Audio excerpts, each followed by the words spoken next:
Hi everyone, तपाईहरुलाई मेरो video ट्युटोरियलमा धेरै स्वागत छ। यस ट्युटोरियलमा तपाईहरुलाई चाहिँ विशेष गरी जुन हामीले शपिङ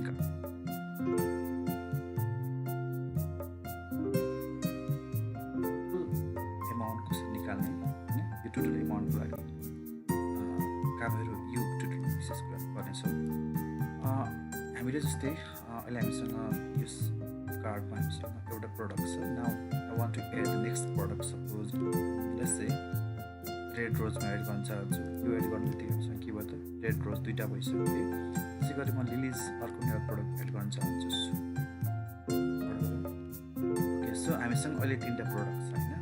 तर यहाँ हेर्नुस् त यो जुन टोटल छ यो टोटल भन्दा के छ भने चाहिँ एक्चुअली कति हुनु पर्थ्यो यो प्राइस र क्वान्टिटी 77 हुनु पर्थ्यो। यहाँ त 100 छ। यो भनेको हाम्रो हार्ड कोड गरेको भ्यालु हो। जुन चाहिँ हामीले कसरी निकाल्ने पर्छ भन्दा चाहिँ सिम्पली यो क्वान्टिटी र प्राइसलाई मल्टिप्लाई गर्ने बित्तिकै हाम्रो टोटल निस्किन्छ हैन। त्यसै गरी यो जुन सम छ टोटल ग्रान्ड टोटल भनेको चाहिँ कस्तो हुन्छ भने चाहिँ जति पनि टोटल छ इन्डिभिजुअल प्रोडक्टको टोटल त्यसको सम भनेको हाम्रो के हुन्छ यो टोटल हुन्छ। त्यसै गरी हाम्रो अर्को कुरा भनेको जुन यहाँ तपाईले लेख्नु भएको छ यो लेआउटबाट हैन यो जुन छ यो यसमा पनि हाम्रो के हुनुपर्छ 3 into आइटम्स छ। यो पनि एक्चुअली के हुन्छ जतिवटा प्रोडक्टहरु एड गरेको त्यो अनुसारले यो देखिनुपर्छ र टोटल पनि हाम्रो यहाँ जति देखिनुपर्ने हो त्यो कुरा यहाँ लेख्नु पर्यो या देखिनुपर्छ। ओके सो यसको लागि हामी के गर्छौँ त भन्दाखेरि चाहिँ प्रोग्रामेटिकली कसरी गर्छौँ यो कुरा हामी अहिले गर्छौँ। So let's go and try to do okay. So हेर्नुस् त सिम्पल छ यो जस्तै यो प्राइस र यो क्वान्टिटीलाई कसरी मल्टिप्लाई गर्ने very simple. So let's go and try to implement it. Okay. So जुन हाम्रो यो 100 जुन हार्ड कोड गरेको भ्यालु 100 छ त्यसलाई हटाऊ र यसमा जुन आउनु पर्ने भ्यालु भनेको चाहिँ एक्चुअली के हुन्छ त भन्दाखेरि चाहिँ यो प्राइस एन्ड क्वान्टिटीको मल्टिप्लिकेसन हुन्छ। सो लेट्स गो के हुन्छ चाहिँ हाम्रो @item डट क्वान्टिटी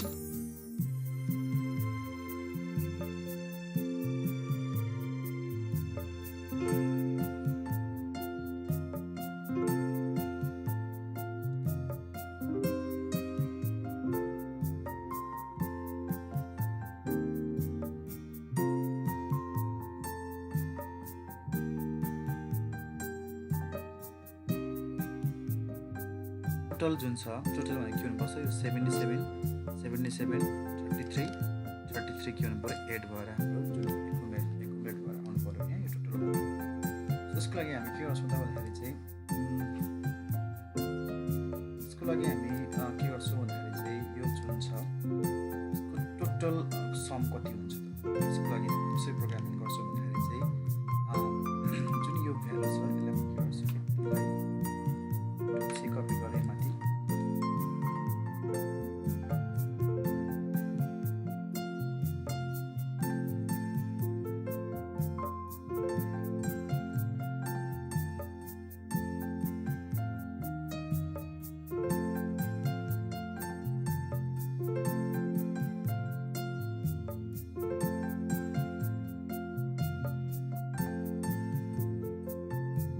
गर्छु त भन्दाखेरि चाहिँ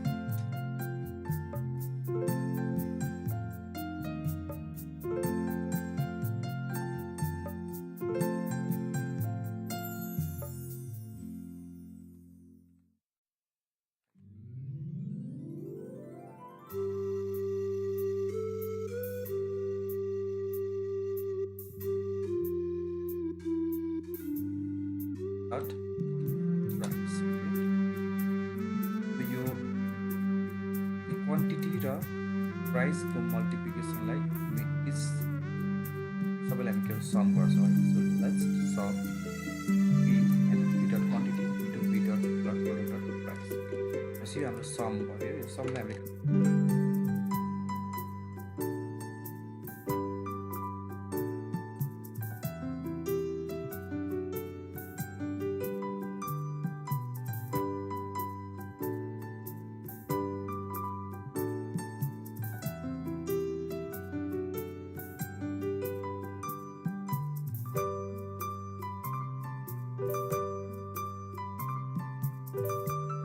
एउटा दुईटा तीनटा चारवटा हैन प्रोडक्ट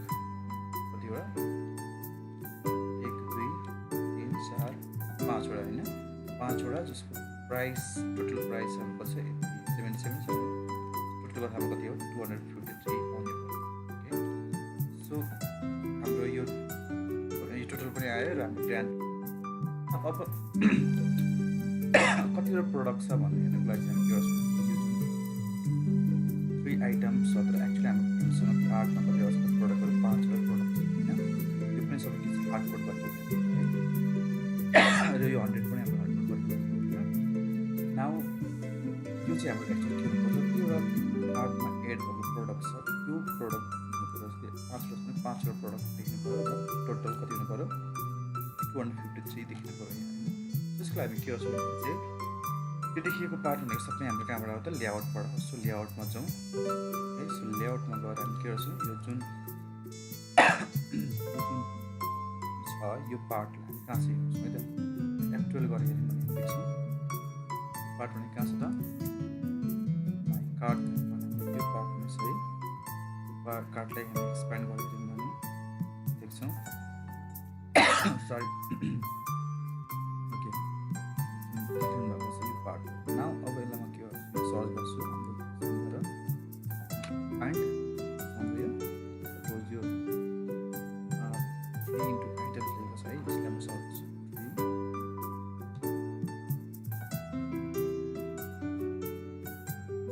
यहाँ रहेछ है यो देखिरहेको पार्ट भनेको यहाँ यो देखिएको पार्ट हो है सो न यसलाई म के गर्छु त भन्दाखेरि चाहिँ हाम्रो चाहिँ एक्चुअली कतिवटा प्रोडक्ट छ त्यो प्रोडक्ट अनुसारको एउटा देख्नु पऱ्यो नि त होइन त्यसको लागि म के गर्छु भने चाहिँ प्रोग्रामिङ गर्न चाहन्छु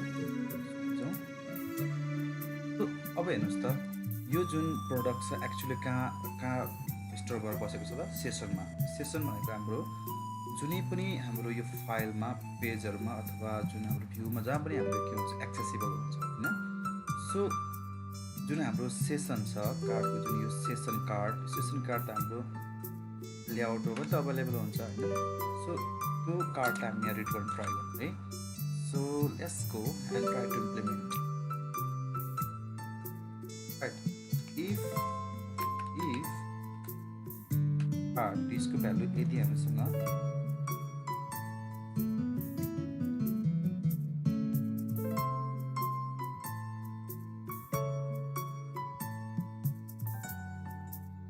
के गर्छौँ त यहाँ भन्दाखेरि चाहिँ ओके यसको लागि पहिला फर्स्ट अफ अल त के गरौँ भन्दाखेरि चाहिँ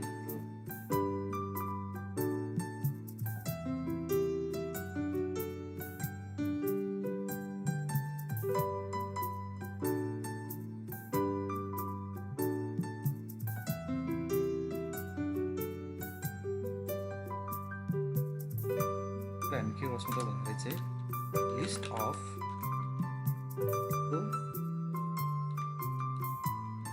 इक्वल टु के गर्छौँ भन्दाखेरि चाहिँ हाम्रो सेसनको जुन भ्यालु छ त्यसलाई रिड गर्न ट्राई गर्छौँ सो लिस्ट अफ आइटम यो मोडल यो जुन सेसन छ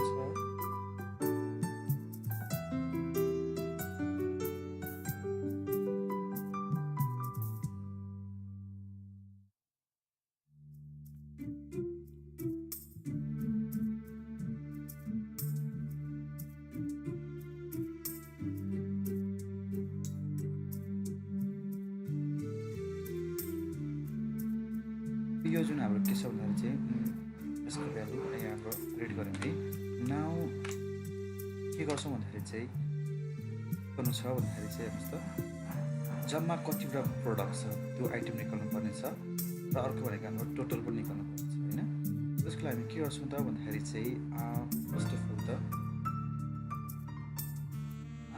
त हामी के गर्छौँ त भन्दाखेरि चाहिँ यहाँ गएर के गरौँ भन्दा चाहिँ यसो गरौँ न राम्रो हुन्छ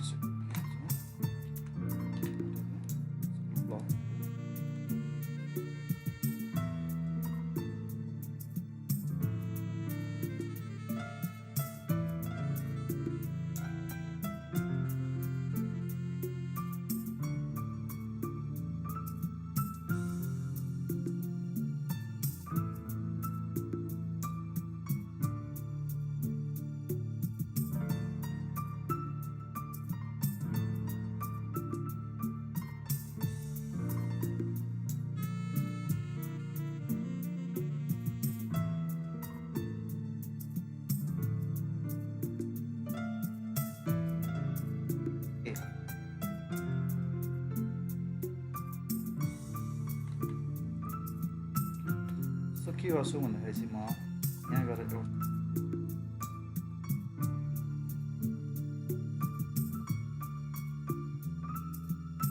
त्यसै गरी हाम्रो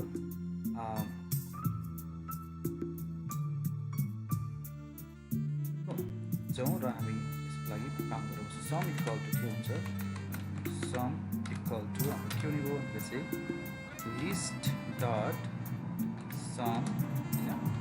त्यसै गरी हाम्रो के हुन्छ त भन्दा चाहिँ यो हाम्रो एक्चुअली कहाँबाट आउँछ त यो चाहिँ हाम्रो यो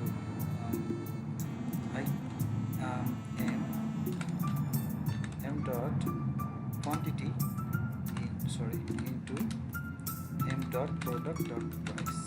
ओके, त्यसै गरेर यसको हाम्रो काउन्ट कसरी आउँछ त, count equal to lst dot count। Okay, यो जुन हाम्रो सम छ यसलाई हामी डेसिमल, यो जुन छ हाम्रो सम र काउन्टलाई हामी कहाँ आउनु पऱ्यो, यो जुन 3 इन्टु आइटम्स दिएको छ हाम्रो एक्चुअली के हो त यो, यसमा अब कति हुनु पर्थ्यो, 5 हुनु पर्थ्यो होइन, 1 2 3 4 5बाट प्रोडक्ट छ। सो यो हाम्रो एक्चुअली के दिन्छ त, काउन्टले दिन्छ होइन। सो यो हाम्रो जुन जति पनि लिस्टमा आइटमहरू हुन्छ लिस्ट डट काउन्ट गर्ने बित्तिकै टोटल काउन्ट यहाँ आउने भयो। सो यो काउन्ट यहाँ गएर हामी के गर्छौँ, @ होइन, सो यो काउन्ट। त्यसै गरी टोटल भनेको हाम्रो के हुन्छ त भन्दाखेरि चाहिँ टोटल भनेको चाहिँ हाम्रो एक्चुअली यो समले दिन्छ है, समबाट हेर्नु लिस्ट डट सम हामीले पहिला गरे अनुसारले लिस्ट डट सम होइन, क्वान्टिटी र प्राइसलाई मल्टिप्लाई गर्ने बित्तिकै हाम्रो यो टोटल आउँछ। सो यहाँ गएर हामी के गर्छौँ चाहिँ @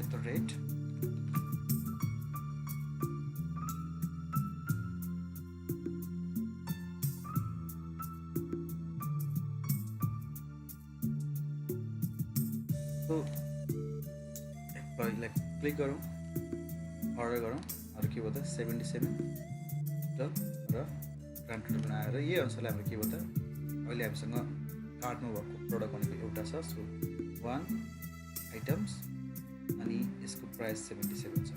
त्यसै गरी हाम्रो रेड रोज गऱ्यौँ है। त्यसरी अब अर्को कुनै एउटा प्रोडक्ट हामीसँग अर्को छ, यसलाई मिस रोज भन्छ, यसलाई क्लिक गरौँ, यसलाई अर्डर गरेर दिएपछि के भयो त दुईवटा प्रोडक्ट हाम्रो कार्टमा छ, एउटा रेड रोज एउटा लेभिस रोज होइन। र त्यही अनुसारले हेर्नुहोस् त यहाँ 2 आइटम्स, यसको प्राइस पनि हाम्रो कति हुने भयो 136.99 136.99। त्यसै गरेर हाम्रो टुरिस्टमा जाउँ, टुरिस्टमा हामीसँग प्रोडक्ट रहेको छ टुरिस्ट क्याटेगोरीमा, यसको लेलिजमा जाउँ, लेलिजमा गएर हामीसँग के छ वाइट लेलिज छ, त्यसमा जाउँ र अर्डर गर्नुहोस् त। हामीसँग कतिवटा भयो 3टा प्रोडक्ट छ र यहाँ पनि के छ त्यही अनुसार 3 आइटम्स र टोटल भनेको 169.99 160.99। ओके, सो तपाईँले एक कुरा बुझ्नुभयो पक्कै पनि। हाम्रो हेर्नुहोस् त लेआउटमा गएर यो सेसनको भ्यालु रिड गरेर यदि हामीसँग भ्यालु यो कुरा चाहिँ जहिले पनि चेक गर्नुपर्छ हाम्रो सेसनमा, किनकि यदि हामीसँग सपोज सेसनमा भ्यालु छैन भने यस्तो अवस्था हामीले यो कोड एक्जिक्युट गर्न ट्राई गऱ्यौँ भने एरर जेनेरेट गर्छ। सो अलवेज होइन हामीले सेसनमा भ्यालु सकेको छैन त्यो कुरा चेक गर्नुपर्छ है। जुन कुरा हाम्रो इफ सेसन जुन हाम्रो सेसनको भ्यालुको नाम कार्ड छ यदि नल छैन भने मात्र हामी के गर्छौँ त फर्दर हाम्रो कोडहरू एक्जिक्युट गर्छौँ होइन। सो हामीले के गर्यौँ भने चाहिँ आइटम भ्यू मोडलको लिस्ट बनायौँ र हाम्रो सेसनको भ्यालु अलवेज एउटा कुरा पनि के तपाईँले सम्झिनुपर्छ भने चाहिँ सेसनलाई जहिले पनि हामीले कास्टिङ गर्नुपर्ने हुन्छ। हेर्नुहोस् त यो कार्ड जुन सेसन भ्यारिएबल छ जुन चाहिँ हामी के छ तपाईँको लिस्ट टाइपको हो होइन, लिस्ट जुन चाहिँ आइटम भ्यू मोडलको लिस्ट हो, त्यही भएर हामीले अगाडि के अरे गऱ्यौँ है list of item view model चाहिँ हाम्रो सेसनमा जुन भ्यालुहरू छ त्यो भ्यालुहरू के हुन्छ हाम्रो एक्चुअली त्यो लिस्टमा आउँछ र त्यो लिस्टको अनुसारले हामी के गर्छौँ काउन्ट पनि निकाल्यौँ र सम पनि त्यही अनुसार निकाल्यौँ है।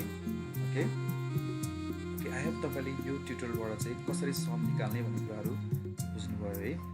र तपाईँले कन्फ्युजन नहुनु होला, यो जुन देखिरहनु भएको छ यो चाहिँ हाम्रो यो एक्चुअल लेआउटमा डिफाइन भएको छ है यो कुरा। अर्को कुरा म यही ट्युटोरियलमा के भन्न चाहन्छु भन्दा चाहिँ जब यो भ्यू कार्ड भन्नेमा क्लिक गर्छु, यो क्लिक गर्ने बित्तिकै के हुनु पऱ्यो हाम्रो कार्ड देखिनु पऱ्यो। सपोज म अहिले ड्यासबोर्डमा छु अरे अथवा वटेभरमा भनौँ न अबाउटसमा छु अरे, तर जब मैले युजरले यो भ्यू कार्ड क्लिक गर्छ, भ्यू कार्ड क्लिक गर्ने बित्तिकै के हुनु पऱ्यो हामीसँग अहिले कुन हामीले त्यो सपिङ कार्टमा कुन प्रडक्टहरू एड गऱ्यौँ भन्ने कुरा चाहिँ यो क्लिक गर्ने बित्तिकै देख्नु पाउनुपर्छ है। सो यसको लागि हामी के गर्छौँ भन्दा चाहिँ जुन अघि मैले बनाएको थिएँ नि कार्टमा जुन इन्डेक्स भन्ने भ्यू, यो इन्डेक्स भ्यू चाहिँ यो इन्डेक्स भन्ने एक्सेल मेथड कल हुनुपर्छ है। सो यसको लागि के गर्छु त भन्दा चाहिँ मैले यो जुन हाम्रो भ्यू कार्ट भन्ने यो लिङ्कमा क्लिक गर्ने बित्तिकै हाम्रो कहाँ नेभिगेट हुनु पऱ्यो त यो इन्डेक्स भन्ने एक्सन मेथडमा नेभिगेट हुनुपर्छ। सो यसको लागि के गर्छौँ भन्दाखेरि चाहिँ यो एक्चुअली यो कहाँ छ त भन्दा चाहिँ हाम्रो लेआउट पेजमा छ। सो लेआउट पेजमा फेरि जान्छु ओके। सो लेआउट पेजमा हामीले कुन पार्ट हो त यो हाम्रो चाहिँ भ्यू कार्ड भन्ने हो। सो यहाँ जान्छु र कम टु फाइन्ड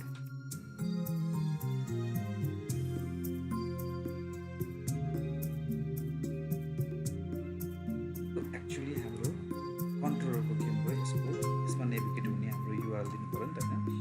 सो जाउँ र यसमा हामी त्यो कुरा दिन ट्राई गरौँ। सो लेआउटमा जाउँ र कसरी यसमा कोड लेख्छ हामी थाहा छ @url.action